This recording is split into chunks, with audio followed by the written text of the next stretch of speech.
How's it going? Wanted to make this one today about the nature of allegory and myth and how it's been lost in society. We're taking things way too literally. When Moses is going into the desert, into the deepest, darkest well, and coming up and watering the 7 virgins around that hole, he's not literally doing that.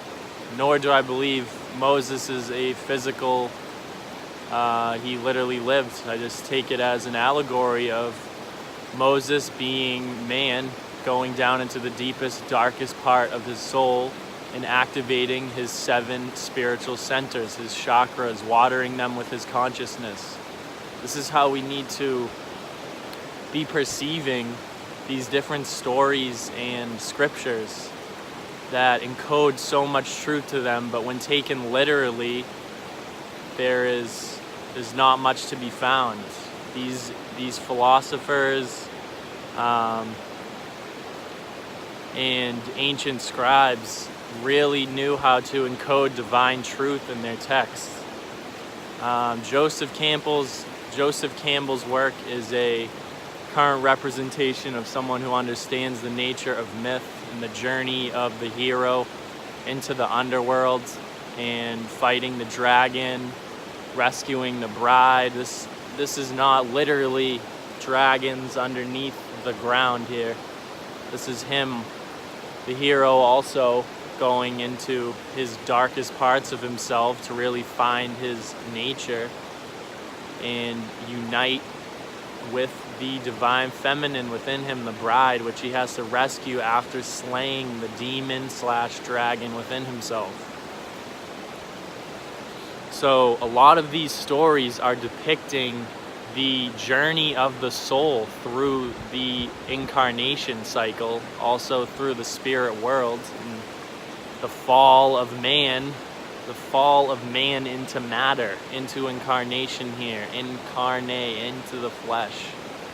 And these ancients knew it. They didn't see life just as in this one life. They saw it as a span. They saw it as where we came from, the evolution process, getting back into the infinite cycle of life.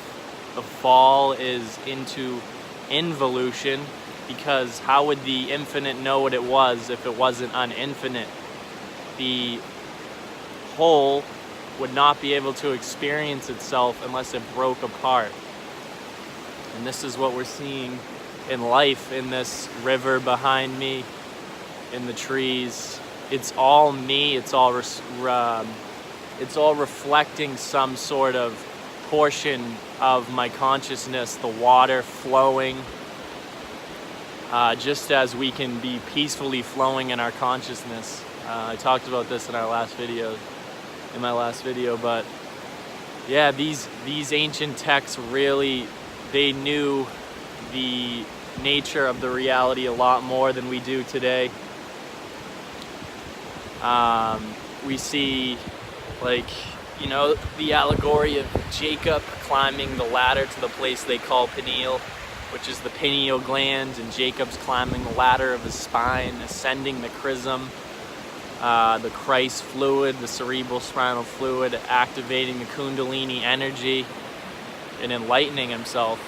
And a lot of these stories, where the locations are, Sodom and Gomorrah, if we just look at it as almost a map to the soul, Sodom and Gomorrah is the lower nature of the human. And it's not a physical place you're going to find on a map. It comes with introspection and seeing it as an allegory. I think that is where we have fallen, is not being able to really catch what they're saying. So just wanted to make this quick one here. Beautiful day out. Hope everyone has a great day or night, and I appreciate you watching. Peace.